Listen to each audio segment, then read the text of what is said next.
ख्वाजा आसिफ साहब। शुक्रिया जनाब स्पीकर। जनाब स्पीकर, आपने इस ऐवान में बड़ी अच्छी रवायत डाली है जो पहले इस ऐवान में नहीं थी। एक ऐसी रवायत का आपने आगाज़ किया है जो काबिल तहसीन भी है और शायद अगर ये रवायत जो है मोहतरम असद कैसर साहब ने भी अपनाई होती तो आज जिन हालात में जिस तलखी का हमें सामना करना पड़ रहा है वो ना होता।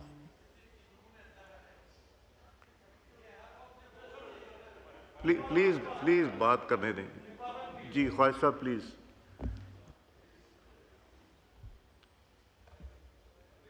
ये फौरी तौर पे जो मैं बात कर रहा हूँ उसका फौरी तौर पे नमूना सामने आ गया है। जी ख्वाजा साहब बात कीजिए। देखें, मुझे पता है जनाब स्पीकर कि जो आपने इनिशिएटिव लिया है वो किसी से पूछ के नहीं लिया आपने, वो इस ऐवान की तकद्दस और इस हुर्मत के लिए जो है लिया है, जो जिसके आप पाबंद हैं, जो आपका जो ओहदा है, आपकी कुर्सी जो है उसकी आपको पाबंद करती है। मुझे ये हमारे भाई जो आज प्रोडक्शन ऑर्डर पे if I am not wrong यहाँ पे तशरीफ़ लेके आए हैं, मुझे खुशी है कि वो अपनी नुमाइंदगी जो है हक़ के नुमाइंदगी उन्होंने नहीं खोया। वो गलत अब कह दें या सही कह दें, मैं उस बहस में नहीं पढ़ना चाहता, लेकिन उन्होंने अपना हक़ के नुमाइंदगी नहीं खोया। मुझे इस बात की खुशी है। हमसे हमारा हक़ के नुमाइंदगी छीन लिया गया था, दिनों के लिए नहीं, महीनों के लिए नहीं, सालों के लिए। ये ऐवान गवाह है, इसके दरो दीवार गवाह हैं, और सबसे बड़ी गवाही जो है मोहतरम बरादरम असद कैसर साहब की है। मैं माहौल को कतई तौर पे गदला नहीं करना चाहता, लेकिन तारीख की जो दुरुस्तगी है वो ज़रूर होनी चाहिए। मेरे भाई मरवत साहब ने जो तकरीर की है, उन्होंने जो बातें की हैं अपनी तकरीर के इख्तिताम पे,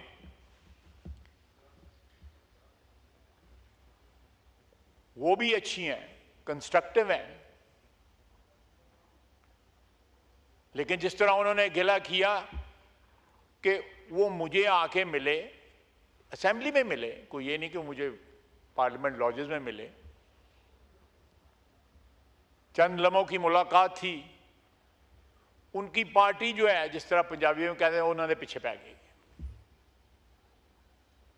बाकी किसी ने क्या क्रिटिसिज्म करना था। यहां पे ये माहौल बन गया है कि अगर अपोजिशन का कोई मेंबर किसी सरकारी पार्टी के बंदे से मिल ले तो उसकी पार्टी जो है उसके खिलाफ जो है अलम बुलंद कर देती है। ये कितनी ट्रेजेडी है हमारी पार्लियामेंट्री हिस्ट्री की।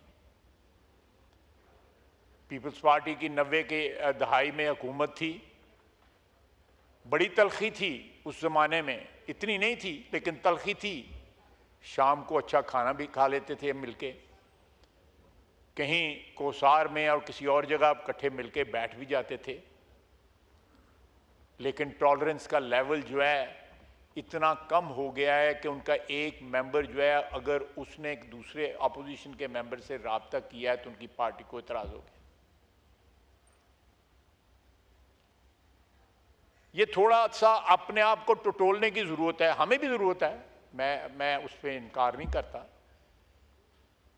लेकिन इनको जरा थोड़ा सा जो है माजी के झरोकों में झांकना चाहिए कि इस ऐवान के अंदर 4 साल पीटीआई की जो हुकूमत रही है, मेंबरान के साथ क्या हुआ है।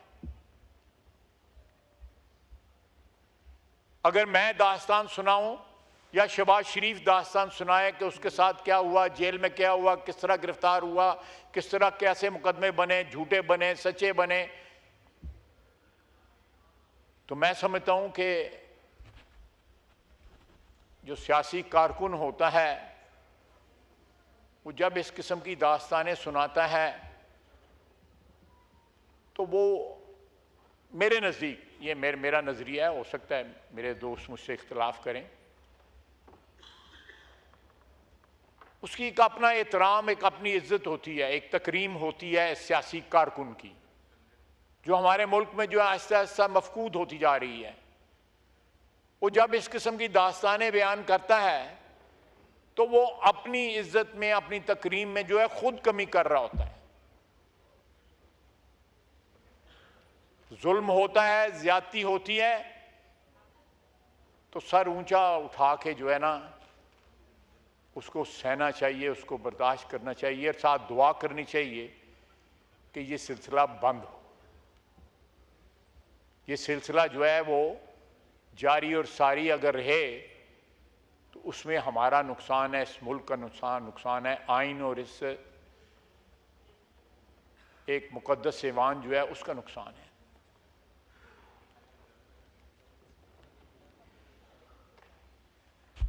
उन्होंने, आप देखें माहौल किस तरह गदला किया जा रहा है। आज सीएम केपी का बयान आया है कि हम खुद जो है अफगानिस्तान से मुज़ाकरात करेंगे। ये फेडरेशन के ऊपर डायरेक्ट हमला है। कोई सूबा जो है वो किसी मुल्क के साथ डायरेक्ट मुज़ाकरात नहीं कर सकता। ये कॉन्टिन्यूशन है उसी खिताब की जो उन्होंने आज से 4 दिन पहले जो है जलसे में किया था। ये ज़हर कातिल है इस मुल्क के लिए, जिस रास्ते के ऊपर सीएम केपी जो है खुद चल रहे हैं और साथ अपनी पार्टी को चलाने की कोशिश कर रहे हैं। मैं जरा मुताद बात कर रहा हूं क्योंकि मैं नहीं चाहता कि मेरे दोस्त जो हैं वो खफा हों और आपने जो इनिशिएटिव लिया है वो किसी तरह खुदा न खास्ता अंडरमाइन ना हो। आपने एक रवायत सेट की है कि आपने बगैर किसी कंडीशन के, बगैर किसी तकल्लुफ के, बगैर किसी से इजाज़त लिए आपने ऐवान का सेंस लिया हुआ था। पिछले 2 दिन के अंदर आपने जो भी रूल्स एंड रेगुलेशंस जो आपको इजाज़त देते हैं आपने वो पावर इस्तेमाल की। मैं यहां पे आया सेनेट के इलेक्शन में वोट डालने।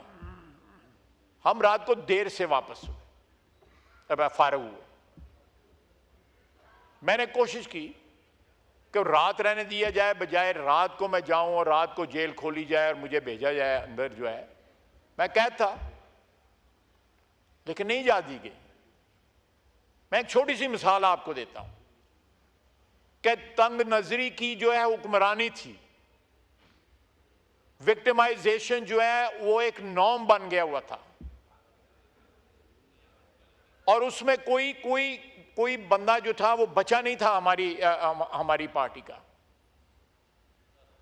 ये पीछे बैठे हुए हैं जिनके ऊपर क्या पता नहीं 60 किलो डाली थी कि 70 किलो डाली थी और 7 कस्में उठाई गई थी। वो क्या अल्लाह की कसम उठाते थे? अल्लाह को जान देनी। सर ये जी चले नहीं, मैं वापस ले लेता हूं अगर आप हुक्म करते हैं। अल्फाज नहीं, तलख बातें नहीं, मैं तलख बातें नहीं। मैं मरवत साहब, मैं स्पीकर साहब, जो मरवत साहब ने बात की है मैं वो स्पिरिट कायम रखना चाहता हूं, मैं उसको विशिएट नहीं करना चाहता, लेकिन कम से कम रिकॉर्ड पे ये तो आना चाहिए। मेरा इतना तो हक है आज कि मैं जो आपने सिचुएशन क्रिएट की है, ये सारे दोस्त जो है वापस आए हैं, तो मैं जरा कंपैरिजन तो माजी के साथ करूं ना। थोड़ा सा जो है जमीर को ये भी तो टटोले ना कि क्या इन्होंने, किधर मेरा भाई बैठा हुआ है अली अहमद, अली मोहम्मद किधर बैठा हुआ है, नमाज पढ़े चले, नेक काम कर रहा है। मैं उससे पूछूं क्या उसने आवाज बुलंद की थी उस वक्त, या उस वक्त बहुत से लोग बैठे हुए हैं जो उस वक्त काबीना में थे, ओहदों पे थे, स्पीकर साहब बैठे हुए हैं, डेप्टी स्पीकर साहब तो वापस नहीं आए, किसी ने आवाज नहीं बुलंद की, किसी ने हमें दिलासा तक ना दिया। यहां जो है हमने इस फ्लोर के ऊपर, मेहरबानी आपकी, मैं आपका शुक्रिया अदा कर, मस्ती खैर साहब तशरीफ रखें। जी लोन वॉइस। मैं इसलिए ये बातें कर रहा हूं कि ताकि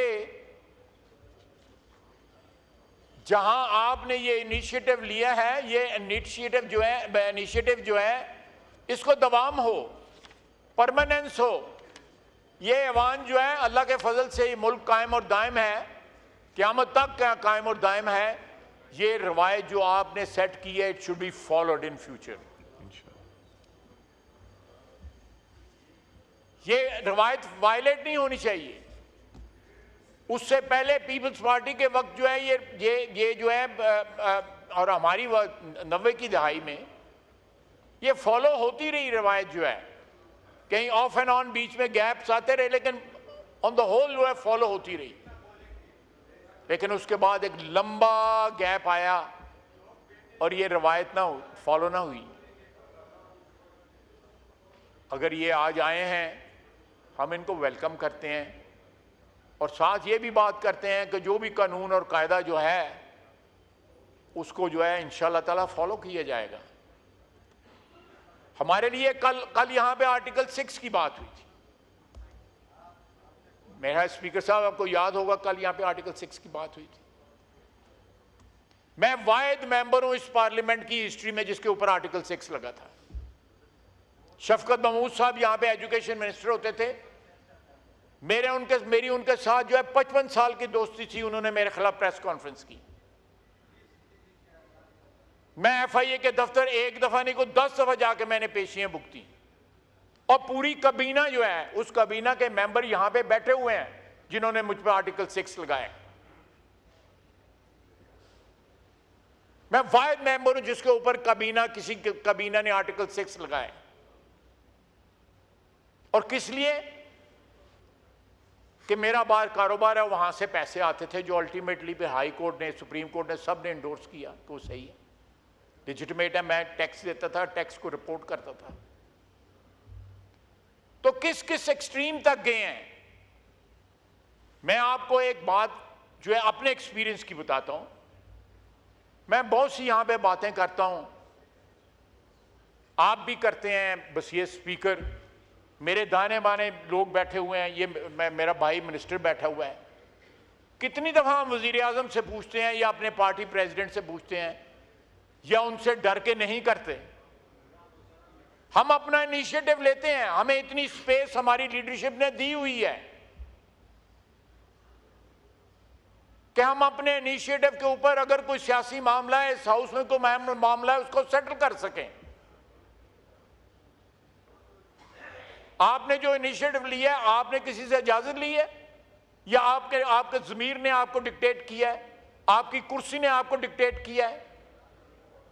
ये क्यों नहीं कर सके थे? आज जब डेस्क बजा रहे थे, मैं वेलकम करता हूं इनको,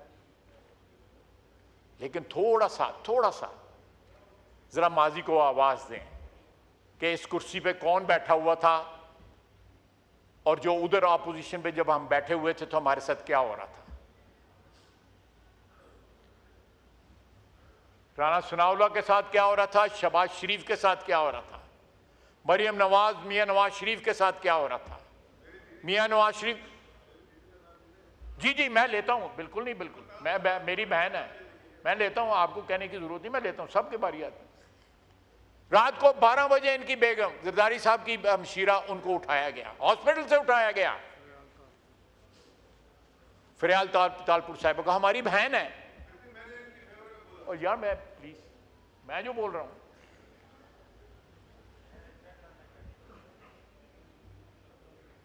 आप देखें ये रवायतें, अगर ये रवायतें आप फॉलो करें या हम फॉलो करें, इधर से किसी को गिला नहीं होना चाहिए।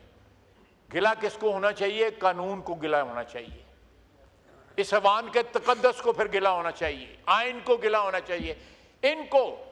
इन्होंने अपना वो राइट जो है 4 फीट कर दिया था, उस दिन जब इन्होंने प्रोडक्शन ऑर्डर किसी के भी नहीं इशू किए, आइन और कानून की जो है उसकी ताजीम नहीं की, उसको मोहतरम ना जाना। मैं ये बातें जो है तलखी के लिए नहीं कर रहा, लेकिन याद दहानी के लिए कर रहा हूं। हम लोगों की, सियासतदानों की मेमोरी जो है बड़ी शॉर्ट होती है।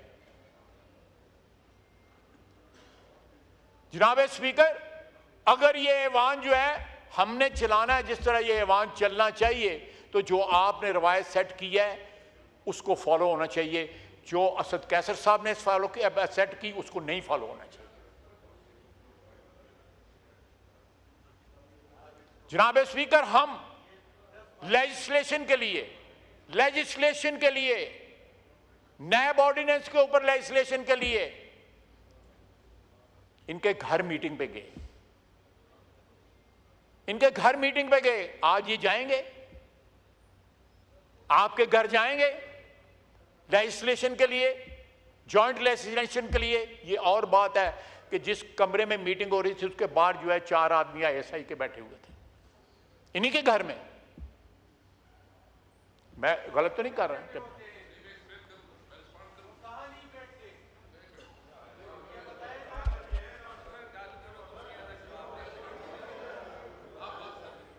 जी जनाब स्पीकर, मैं FATF के ऊपर मीटिंग हुई, नैब ऑर्डिनेंस के ऊपर मीटिंग हुई, आमला पे मीटिंग हुई, सब इनके घर हुई। हमने कोऑपरेट किया क्योंकि नेशनल इंपॉर्टेंस की लेजिस्लेशन थी, हमने कोऑपरेट किया। लेकिन उन तमाम मीटिंगों के में आज ये ताना देते हैं ना, अभी भी ताना दिया है, ISI बाहर बैठी हुई थी। और जनाब स्पीकर, ये हमारा फर्ज बनता है कि अपनी इज्जत और तकरीम को जो है इन्हांस करें। किसी और ने आके हमारी इज्जत और तकरीम को इन्हांस नहीं करना। आपने ये जो इनिशिएटिव उठाया है उससे इन्हांस हुई है। जो तकरीम और इज्जत जो है वो जमीन पे रोली गई। आपने ये इनिशिएटिव कर लेके एक ये खुशी मना रहे हैं, बिल्कुल हम भी इनके साथ हैं। ये जुबिलेशन है इनके बेंचों के ऊपर, हम भी इनके साथ हैं। ये आपके चेंबर में बैठे हुए थे, आपने इनको वेलकम किया, बड़ा अच्छा किया, हमें कोई गिला गुजारी नहीं। हम समझते हैं ये काबिल तहसीन है। लेकिन खुदा के लिए अगर आपकी रवायात फॉलो करनी है तो अपनी रवायात की कंडेमनेशन करें, उनको याद करें, अपने आप को अब्जॉल्व करें उन चीज़ों से, अपने आप को प्योरीफाई करें उन चीज़ों से जो 4 साल इन्होंने किए हैं। और उस रवायात को जिसका आपने इब्तिदा किया है उसको फॉलो करें। वमा अलैना इल्लल बलाग। जी।